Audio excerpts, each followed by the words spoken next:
Senior Analyst Kiravax hunched over her console, her 4 eyes barely blinking as they scanned the decoded transmissions for the 6th consecutive rotation. The central intelligence hub of the collective station Epsilon hummed with activity around her, but she had tuned it all out hours ago. "This cannot be accurate," she whispered, one tendril absently stroking the verification crystal hanging from her neck, a nervous habit her clutch mates had often teased her about.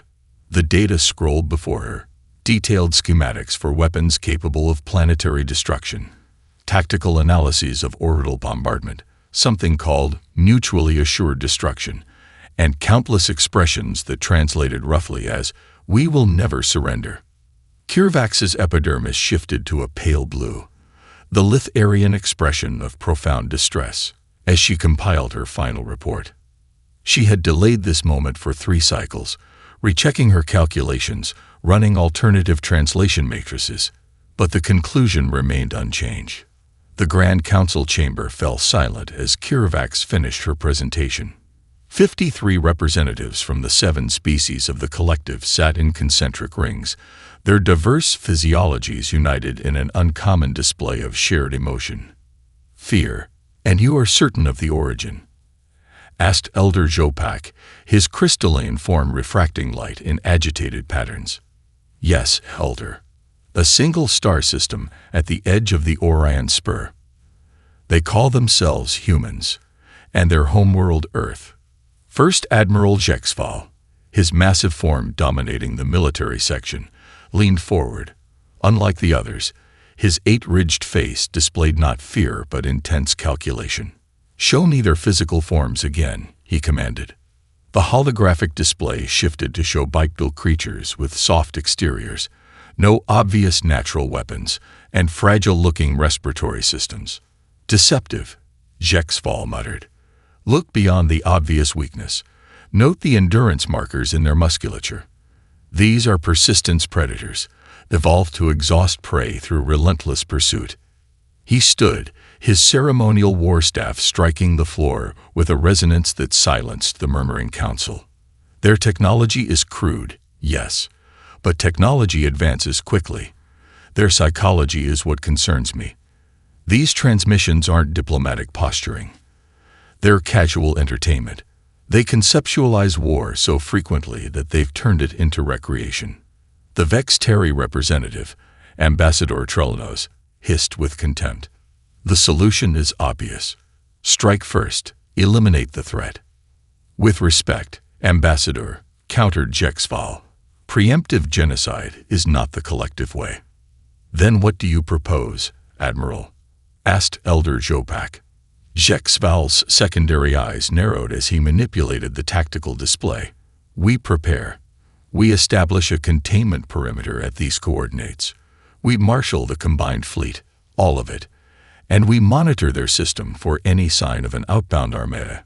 "The combined fleet hasn't been fully activated in 8 centuries, protested a Meridian representative. "The economic disruption alone would be preferable to extinction," interrupted Jexval. "These humans speak casually of concepts our civilizations find abhorrent. They appear to have evolved specifically to endure hardship and conflict. If they are preparing to expand beyond their system, we must be ready." The vote was taken. The mobilization order went out across 3 spiral arms of the galaxy. 50,000 warships, from nimble Litharian interceptors to massive Gorvan dreadnoughts, began converging on the designated coordinates. In the privacy of his command chamber, Jexval reviewed the human transmissions again. Something troubled him beyond the obvious threat, a contradiction he couldn't resolve. These humans spoke constantly of war, yet they also created beauty. They imagined countless ways to destroy, yet their transmissions also contained profound reflections on peace. "What are you?" he whispered to the image of a human family displayed on his screen. "Conquerors or explorers, predators or philosophers?" The answer, he knew, would determine the fate of countless worlds. The combined fleet of the collective hung in the void like an artificial constellation. 50,000 ships arranged in the sacred hexagonal defense formation. At the formation's heart, the immutable will, Admiral Jexval's command dreadnought maintained position as the fleet's nerve center. Contact approaching Vector 227 Mark 43, announced Sensor Chief Narleth, her voice carefully modulated to hide her anxiety.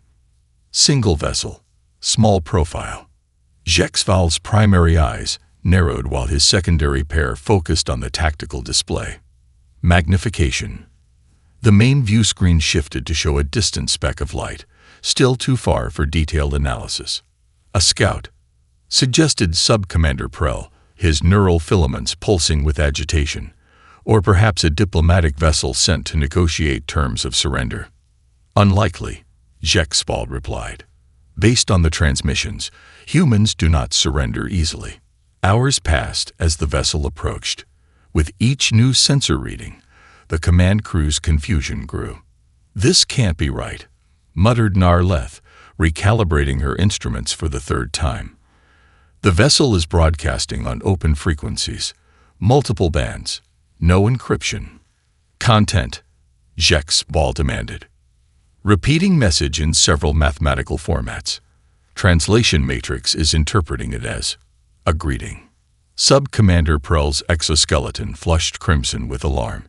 "It's a trap. No species approaches a superior force while announcing their presence. They must be using the transmission to mask something else." "Additional analysis," ordered Jexval, ignoring his second-in-command's outburst. "Life signs." Narleth hesitated before responding. 12. Consistent with human biological patterns from our databanks. "But Admiral, there's something else. The ship's propulsion system appears to be damaged. It's leaking radiation at levels that should have killed the crew weeks ago." Jexval stood, his massive frame casting shadows across the command deck. "Prepare a boarding party. Full biohazard protocols. I want that ship secured and its occupants contained."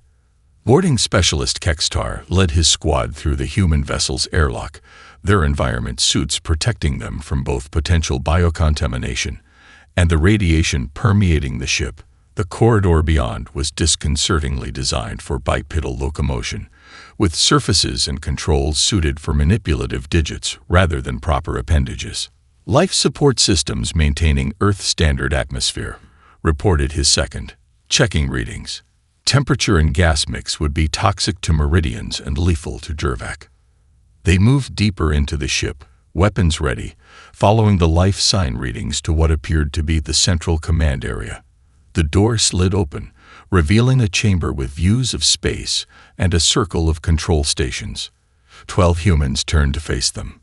Kextar had prepared for many scenarios: resistance, ambush, even suicide attacks, but not for what actually happened. A human female stepped forward, hands clearly displayed in what their cultural databanks identified as a non-threatening gesture. "Thank the stars," she said, her voice filtered through their translation units. "Our long-range communications have been down since the drive malfunction. We need medical help for our captain." Kextar's training faltered. These creatures, soft-skinned, lacking both natural armor and obvious weapons, showed no fear of beings twice their size carrying energy weapons. Worse, they seemed relieved. "Stand back from the controls," he ordered, weapon raised. "This vessel is now under collective authority." The humans exchanged glances, some expression passing between them that the translation systems couldn't interpret. "Sure, whatever protocol you need to follow," the female human replied. "But our captain needs medical attention." She absorbed a massive radiation dose, keeping the drive stable long enough to reach her position. Another human supported a clearly weakened figure in a different uniform. Despite visible pain, this human, presumably the captain, managed to speak. "I'm Captain Elena Takahashi of the Earth vessel Odysseus," she said, her voice barely audible. "We come in peace and request assistance under the universal principles of space travel." Kextar's 4 hearts beat in conflicting rhythms. The educational transmissions had portrayed humans as fierce warriors, cunning strategists obsessed with conquest. Yet these specimens were offering no resistance, displaying concern primarily for their injured leader rather than their own safety. "You will all be detained and your vessel secured," he stated firmly. The captain nodded weakly, then looked past him at the observation window where the vast collective fleet was visible. "That's quite a reception committee," she murmured before her eyes fluttered closed.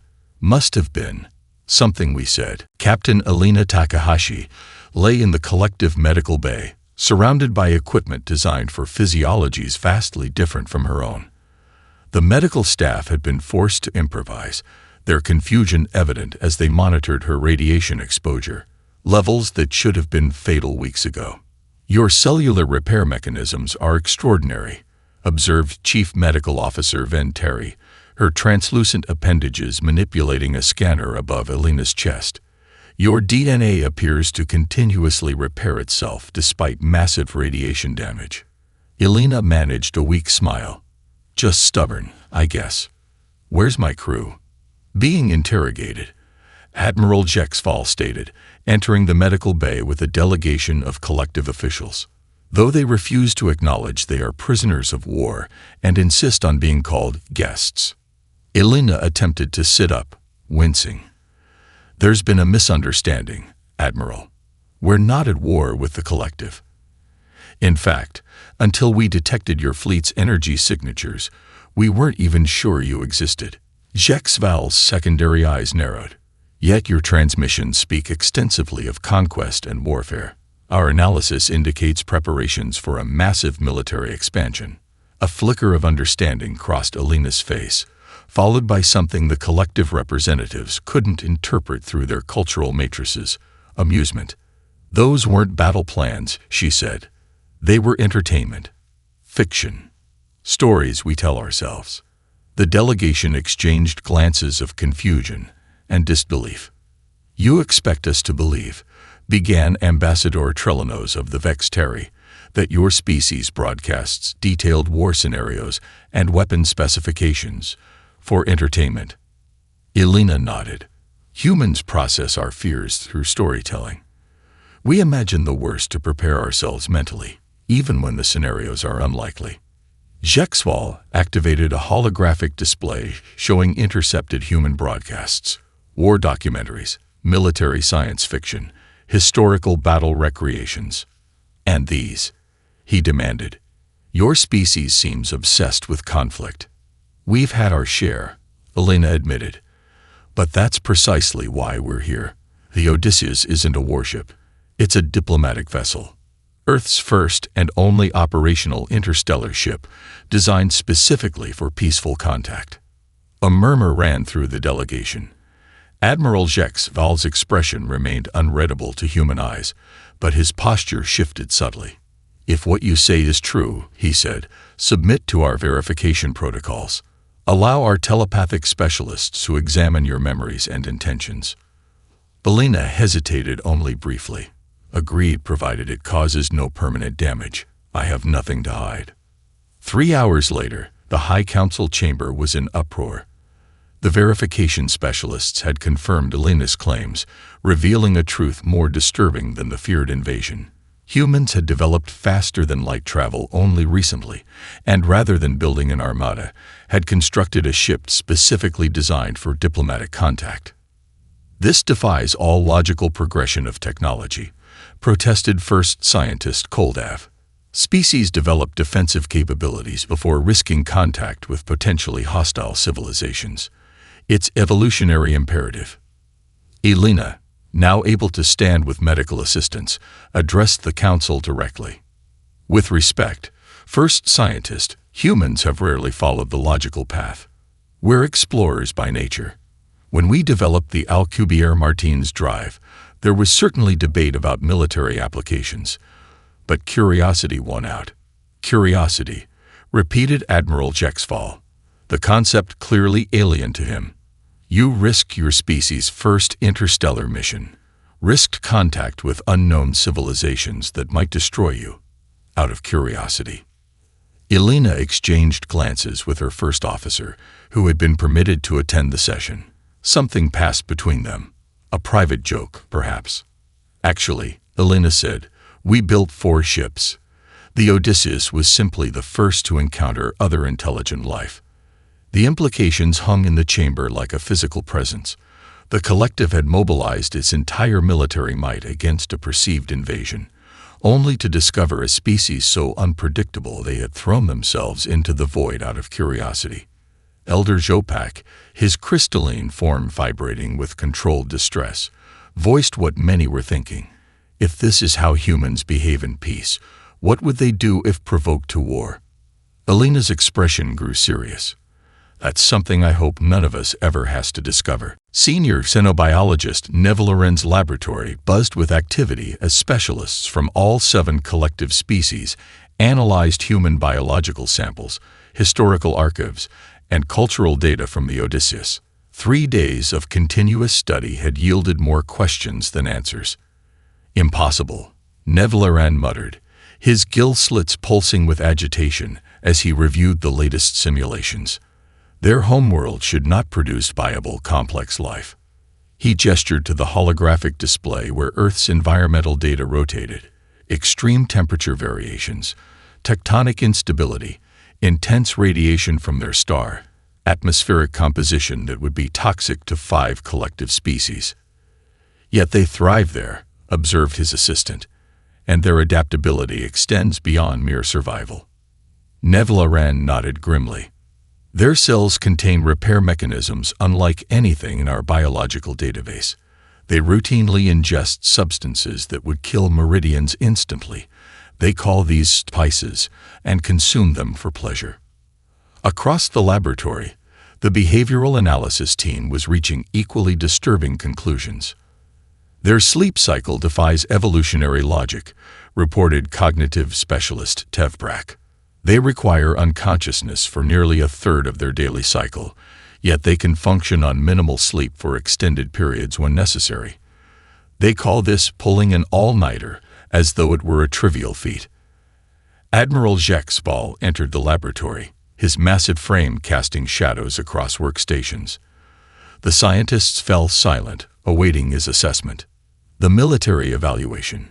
Neville Loren asked cautiously. "Troubling," the admiral admitted.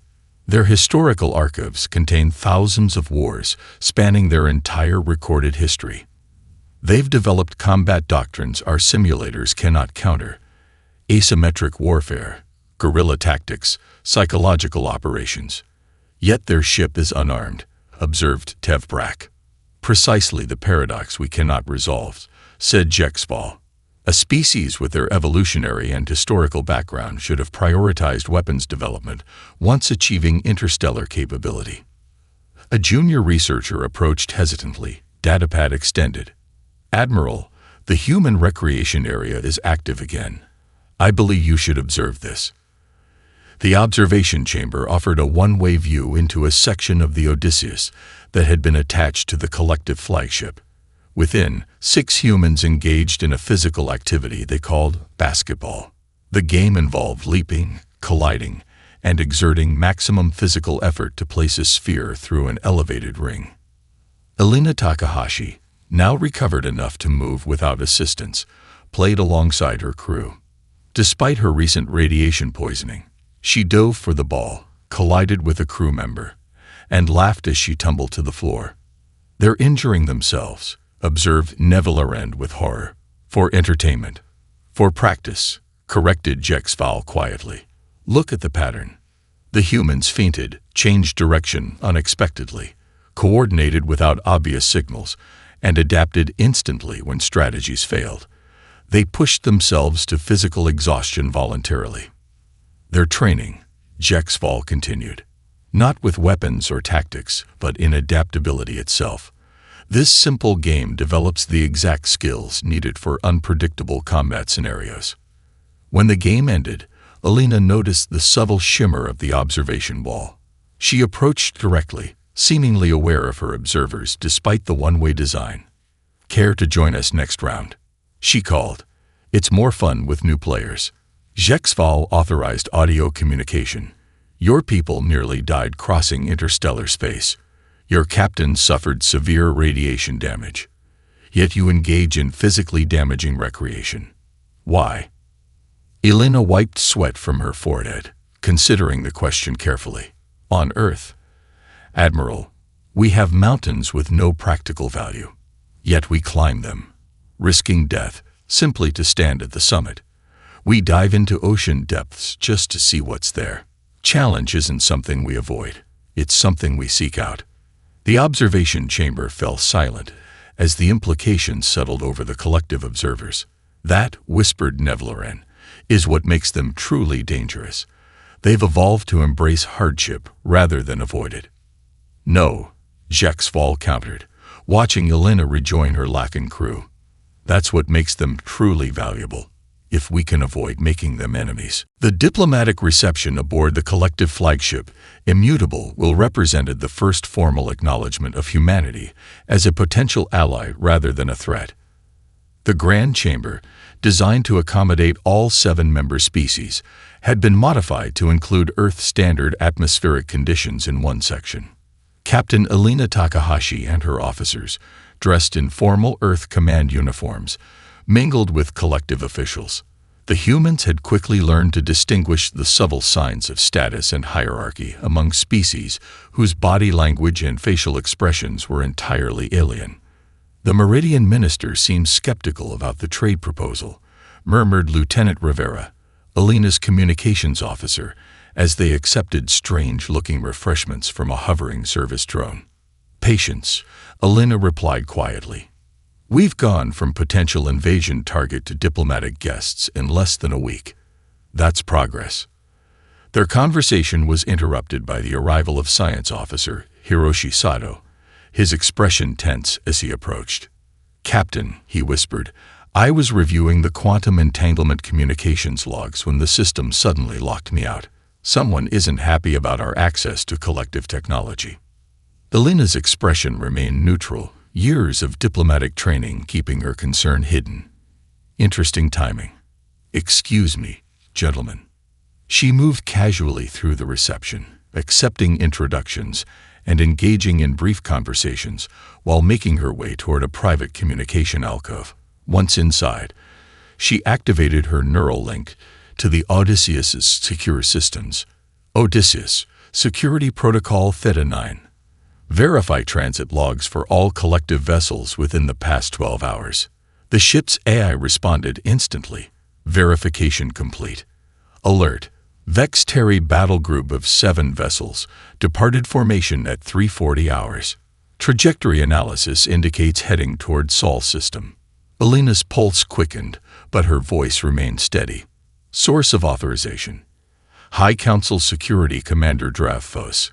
Classified as precautionary reconnaissance. She deactivated the link, took one measured breath, and returned to the reception. Finding Admiral Jexval engaged in conversation with several Gorton officials, she waited for an appropriate moment before approaching. Admiral, I request an immediate emergency session with the High Council. Jexval's primary eyes fixed on her, while his secondary pair continued monitoring the room. This reception is the Council's acknowledgement off. A Vexteri battle group is en route to Earth, Elena interrupted, keeping her voice low. I believe that warrants discussion, don't you? The Council chamber fell silent as Elena entered, Admiral Jexval and Elder Zopak at her side. Gone was the diplomatic courtesy of earlier meetings. Elena's posture was rigid, her expression cold as frozen titanium. The Vexteri battle group, she stated without preamble. Recall it immediately. Security Commander Drafos, his scaled exoskeleton flushed with aggressive coloration, rose from his seat among the Vexteri delegation. We authorized standard reconnaissance of a potential. 7 warships is not reconnaissance. Elena cut in. It's a strike force. Murmurs rippled through the chamber. Elder Zopak gestured for silence. Captain Takahashi, while the authorization process was irregular, I assure you no hostile intent. You should know, Elena said, her voice cutting through the chamber like a laser, that we anticipated betrayal. She activated a holographic display showing 3 vessels identical to the Odysseus, positioned in different sectors of space. The Odysseus isn't just a diplomatic ship.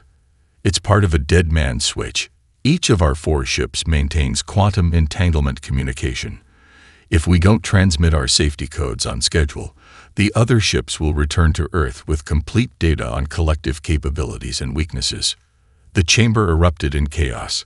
Commander Dravthos lunged across the space, energy weapon drawn. 3 human officers moved with shocking speed, disarming him with movements too quick for collective visual processing to track clearly. The room froze, expecting the humans to execute the attacker. Instead, Alina helped Dravthos to his feet and returned his weapon, now clearly deactivated. "We came in peace," she said, her voice carrying through the stunned silence. "We'd prefer to keep it that way." She turned to face the council, her expression softening slightly. "I don't believe most of you authorized this action. I'm asking you now to recall those ships and continue our discussions in good faith." Admiral Jexval's expression was unreadable to human eyes, but his voice carried unmistakable respect. The human captain has shown both capability and restraint. She could have kept this knowledge secret, waiting until the Vexteri ships were too far to recall before revealing the consequences. Elder Jopak rose slowly. "The recall signal will be sent immediately. And Commander Dravthos, you are relieved of duty pending investigation." As the chamber slowly returned to order, Alina caught Admiral Jexval studying her with all 4 eyes. "A dead man's switch," he said quietly. "You came prepared for peace, but ready for war." Alina nodded once. "That's humanity in a nutshell, Admiral." The recall signal reached the Vexteri battle group, but Commander Dravthos had planned for this contingency. His loyal officers had embedded override protocols, allowing the mission to continue under automated systems. With Dravthos himself in custody, direct proof of his involvement would be difficult to establish. Aboard the Odysseus, docked within the collective flagship's massive hangar bay, Chief Engineer Maya Patel ran final diagnostics on repairs to the radiation-damaged drive system. "Almost there," she reported to Alina over the internal comm. "Another 12 hours and we'll have full propulsion capability." "Good work," Alina replied. "The Council seems genuinely committed to peaceful relations now, but I prefer having our own mobility." The ship's lighting suddenly flickered and died, plunging the vessel into darkness. Emergency systems failed to activate. Throughout the Odysseus, environmental systems began to shut down simultaneously. "Maya," Alina called into her now silent communicator. "Status report." No response came. The ship's temperature began to drop rapidly as life support systems failed. Atmospheric pressure gauges showed a slow but steady decline. Outside in the hangar bay, Vexteri technicians monitoring the accident exchanged satisfied glances. The humans' quarters had been sealed moments before the sabotage, trapping them inside during their vulnerable sleep cycle.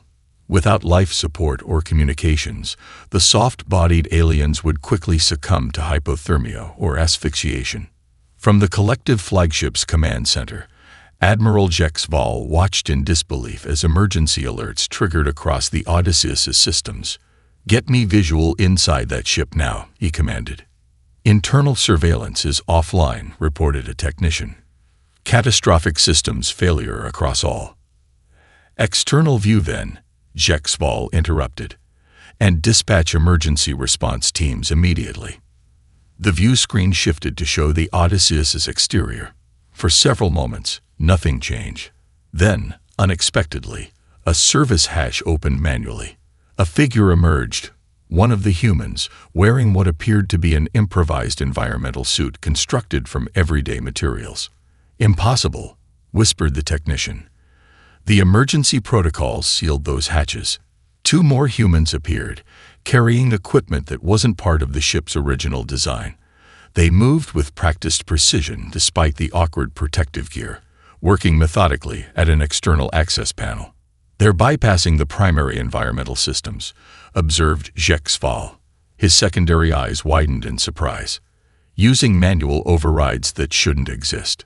Within minutes, emergency lighting flickered on throughout the Odysseus. The hangar bay's monitoring systems showed atmospheric pressure stabilizing inside the ship. Security teams, identify all Vexteri personnel near the human vessel, Jexval ordered.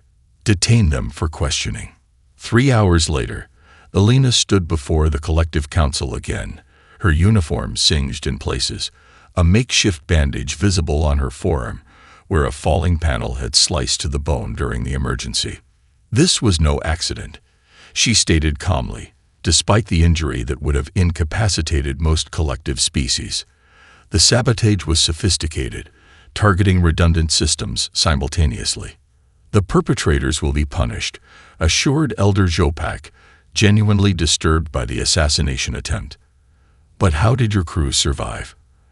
Our simulations indicated no possibility of recovery without external assistance. Elena's lips curved into a slight smile.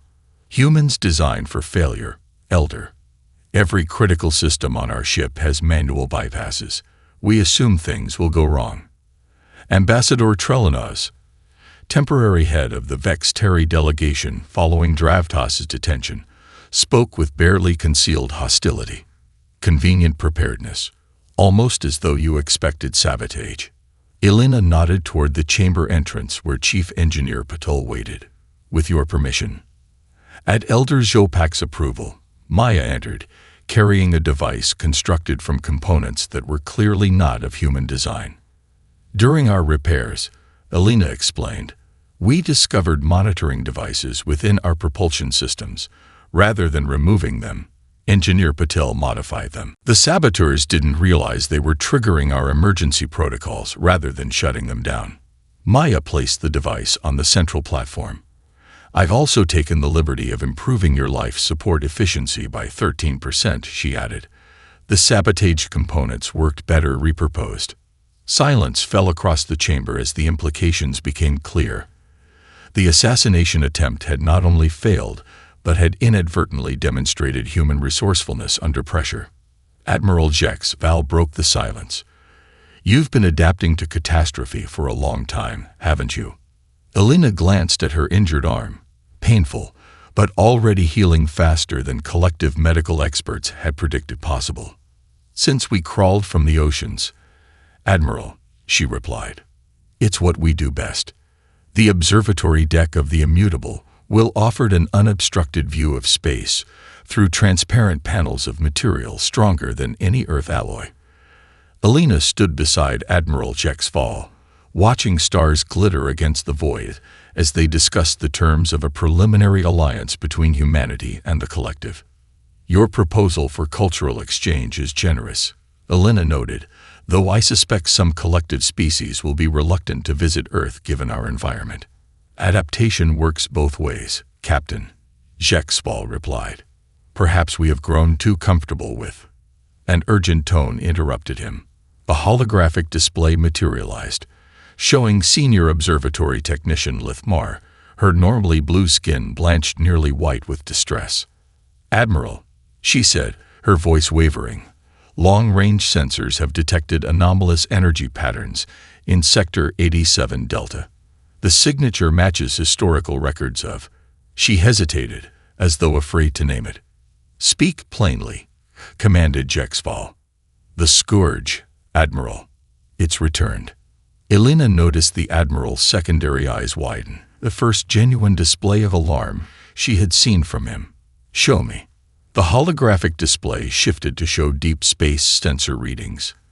Even to Elena's untrained eye, the massive distortion moving through the star field appeared unnatural, a roiling mass of energy consuming everything in its path. The Scourge, she asked. A non-sentient cosmic entity, Jexval explained grimly. It manifests approximately once every 70 years, consuming all matter in its path. We lost the Meridian colony world Ethnar to it during its last appearance. The display shifted to show projections of the Scourge's trajectory. Elena's heart sank as she recognized the implications. It's heading toward both collective and human space, she observed. Yes, and our defensive measures have proven ineffective in previous encounters. The Scourge adapts to any pattern of attack, rendering our standardized defense protocols useless. Elder Jopak and the High Council had joined them on the observatory deck, their faces grim as they viewed the data. "We must mobilize the combined fleet," stated Ambassador Trelawney, temporarily setting aside his suspicion of humans in the face of this greater threat. "To what end?" countered First Scientist Koldav. "The Ethanar defense failed despite deploying our most advanced countermeasures. The Scourge consumed 37 capital ships before we ordered retreat." Elena studied the sensor readings, her mind racing. "Your previous strategies, may I see them?" Admiral Jexval authorized access. Elena and Science Officer Hiroshi Saito reviewed the tactical data from previous Scourge encounters, while Chief Engineer Maya Patel examined the technical specifications of collective weapon systems. "I see the problem," Elena finally said. "Your attack patterns are too ordered, too predictable. The Scourge adapts by analyzing patterns in your response. Our tactical doctrine is based on overwhelming synchronized force," explained Jexval. "It has proven effective against conventional threats for millennia." "But this isn't conventional," interjected Sato. "It's essentially a complex adaptive system. The more predictable your response, the more quickly it develops immunity." Maya looked up from her analysis. "I think we can disrupt its adaptation cycles if we combine collective firepower with human tactical unpredictability." "Show me," demanded Jexval. Maya quickly assembled a makeshift demonstration using components from her toolkit and materials borrowed from the observatory. The crude device pulsed with erratic energy patterns. "Your weapons fire in synchronized, mathematically perfect sequences," she explained. "But if we introduce deliberate irregularities, essentially random noise in the pattern, the Scourge can't adapt because there's no pattern to recognize," finished Sato. The collective scientists exchanged skeptical glances.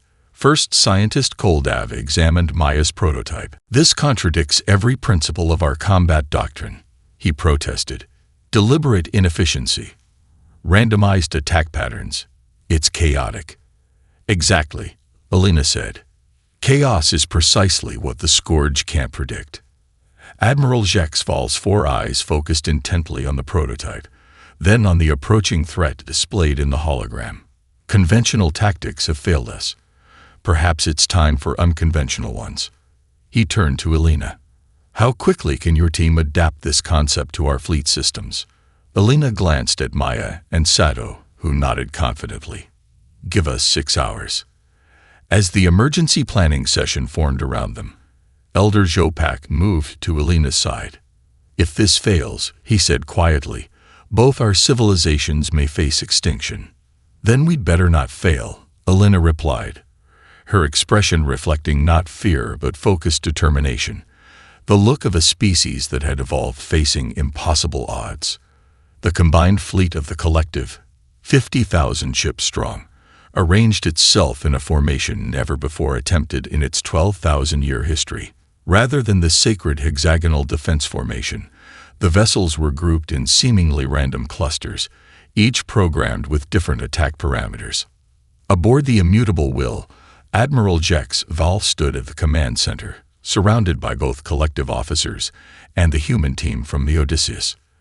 The integrated tactical display showed the Scourge approaching, a writhing mass of energy that defied conventional physics. "Final status report," Jexval ordered. "All vessels report battle readiness," replied his second-in-command. "Randomization protocols installed. Chaos engines online." Elena, now given the honorary rank of combat specialist within the collective hierarchy, monitored her own console where the modified attack algorithms ran through final simulations. "The algorithms aren't perfect," she cautioned. "We've had to sacrifice efficiency for unpredictability." "Perfection is what failed us before," Jexval responded. "Today we try imperfection." The tactical display updated as the Scourge entered weapons range. Its massive presence dwarfed even the combined fleet, tendrils of energy reaching out like hungry appendages toward the nearest ships. "First wave, engage," commanded Jexval. 5,000 ships accelerated toward the Scourge, their weapons firing in patterns that appeared chaotic, but followed Maya's carefully designed randomization protocols. Energy beams struck the cosmic entity from multiple vectors simultaneously. Initially, the attack seemed effective. The Scourge's outer energy field fluctuated, showing signs of destabilization. Then, with frightening speed, it adapted, absorbing the energy and growing larger. "It's learning faster than we anticipated," warned Science Officer Sato, analyzing the sensor data. "The randomization isn't sufficient." Elena studied the tactical display, watching as the Scourge began systematically neutralizing the first wave. Despite the randomized attacks, it was finding patterns in the broader strategy. "We need to be even more unpredictable," she realized. "Admiral, I need direct control of Battle Group 7. Jexval hesitated only briefly before authorizing the transfer. Elena's hands flew across the unfamiliar controls, issuing commands that made several collective officers flinch with their apparent recklessness. On the tactical display, 2,000 ships under her command began executing maneuvers so erratic they caused motion sickness in their own crews. The vessels accelerated toward the Scourge, then abruptly changed vectors, firing weapons at seemingly random intervals. "What are you doing?" demanded First Scientist Koldav, watching in horror. "Those ships are burning fuel at unsustainable rates. The attack pattern makes no logical sense." "That's exactly the point," Elena replied, not taking her eyes from the display. "Logic is predictable. We need to be irrational." The Scourge's response was immediate. Its adaptive field, encountering truly unpredictable behavior, failed to synchronize. Gaps appeared in its energy matrix where Elena's ships had struck in patterns too random to counter. "Second and third waves, follow Battle Group 7's example," ordered Jexval. "Abandon formation protocols. Each commander, improvise your own attack pattern." Across the fleet, collective officers, trained for millennia in perfect coordination, embraced chaos for the first time. Ships moved in trajectories that defied tactical logic, weapons fired at irregular intervals, creating a symphony of disorder. The Scourge, faced with genuine unpredictability, could not adapt quickly enough. Its massive form began to destabilize as thousands of randomized energy beams struck from all directions. "It's working," breathed Maya, monitoring the entity's structural integrity. "The disruption is cascading through its core systems." In a final desperate attempt to survive, the Scourge concentrated its remaining energy into a devastating pulse aimed at the immutable will. The flagship's shields buckled under the assault. "Redirect power to forward shields," shouted Jexval as warning alarms blared across the command deck. "Not enough time," Elena countered. "We need to move. Now." Without waiting for authorization, she input commands that sent the massive flagship into a lateral roll, a maneuver it was never designed to perform. The sudden movement strained structural integrity, but carried the vessel just beyond the Scourge's energy pulse. On the tactical display, the Scourge's form collapsed inward, its adaptive fields unable to maintain cohesion against the chaotic assault. With a final surge of energy, it imploded, leaving nothing but dissipating particles where the cosmic threat had been. Silence fell across the command deck, broken only by the soft beeping of monitoring systems. Then, gradually, realization dawned. Victory. 1 week later, the Grand Council chamber hosted a different kind of gathering. The formal alliance between humanity and the collective was being signed, with Elena serving as Earth's official representative. Admiral Jexval, standing beside her at the ceremonial platform, spoke in a voice that carried through the vast chamber. "We prepared for war when we detected humanity's transmissions. We mobilized our entire fleet when a single human ship arrived. But that ship brought something more powerful than any armada. Perspective." Elder Jopak presented the alliance document, inscribed on materials from both Earth and all 7 collective homeworlds. "Captain Takahashi," he said, "humanity has shown us that what we perceived as weakness, your unpredictability, your embrace of chaos, Your comfort with failure may in fact be your greatest strength. As Elena signed the document, a communication alert chimed softly. The holographic display activated, showing a transmission from Earth. 3 more human vessels had launched, each filled not with weapons but with scientists, artists, and explorers. Admiral Jexpal studied Elena's face as she received the news, finally understanding the truth about the species he had once feared. "We prepared for war," he said quietly to her, "but you've brought something far more dangerous." "And what's that?" Elena asked, raising an eyebrow. The Admiral gestured toward where humans and collective species mingled freely, already exchanging ideas that would have been impossible for either civilization alone. "Possibility," he answered, "and I believe the galaxy will never be the same."